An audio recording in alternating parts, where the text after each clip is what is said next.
Painter Fumani Maluleke's solo exhibition explores the relationship between the land and its people using handcrafted straw mat as both a physical and metaphorical canvas. Now, the choice of the straw mat is intentional and poignant, and it reflects the foundation of many African households, where these mats are not only used for sitting and gathering, but also serve as a symbol of hospitality and cultural heritage.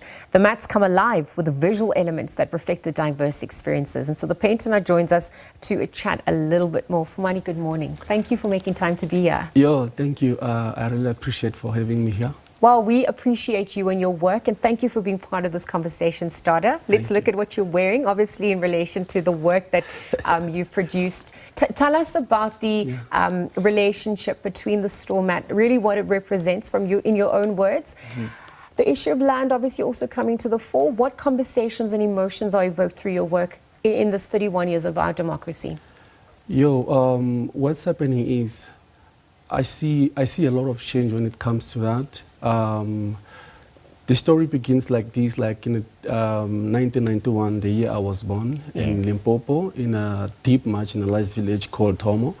There was no service delivery in that regard, so there was only one hospital that was very far, and then my mother, she was pregnant, and the time to give birth, I find that she cannot even access the hospital in time, so she have to give birth to me inside the house through the grass mat. So the grass mat is a medium that was there to usher me to this world.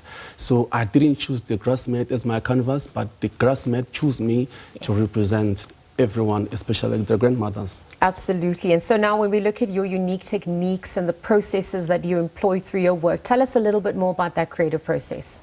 So what's happening is this is the medium or the material that it happened, that it chose me in life. And then I decided to be unique and very creative around it, because remember, the grass mat is related to the grandmothers at home. And then back then they used to make the grass mat to sleep on, to sit on, to pray on.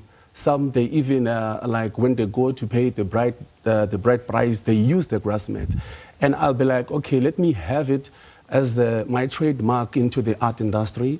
And for that, it's working, and there's a lot of changes. Yes. And I mean, this is something that viewers can personally connect with as well. And if we're even just looking at the stories that were told on these mats, if we're going to go back, I mean, this is part of our cultural heritage. It becomes an archive of sorts. Tell us a little bit more about what's evoked there through those conversations. Sorry.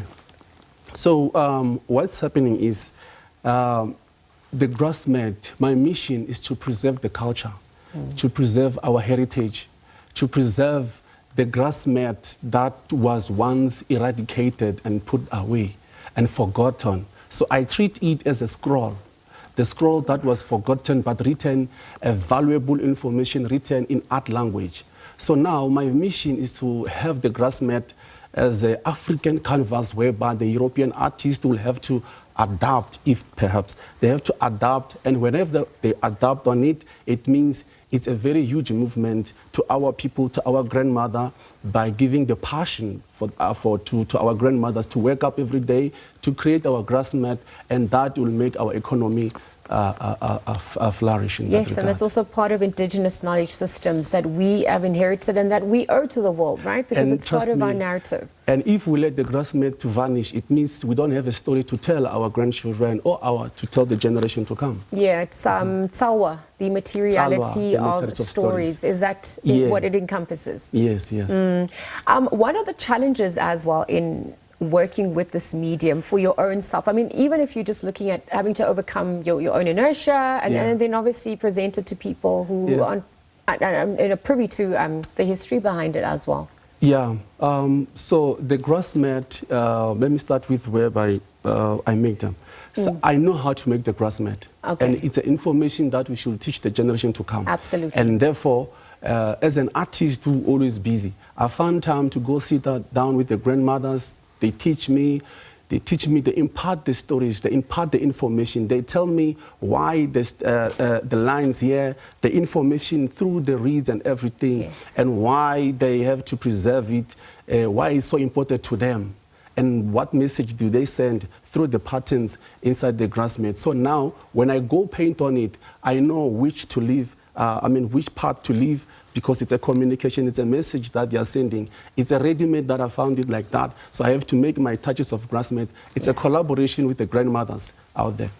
Well, keep having those conversations. We're listening. Thank you for joining us here at this hour and for your work. I'm going to leave the conversation there this morning. Fumani Maluleke joining us, chatting about his solo exhibition, Tswala, the materiality of stories. That's really what it's going to encompass. As we leave that conversation there, we're going to continue with more news and updates upon our return. We'll be back at the top of the hour. Stay tuned.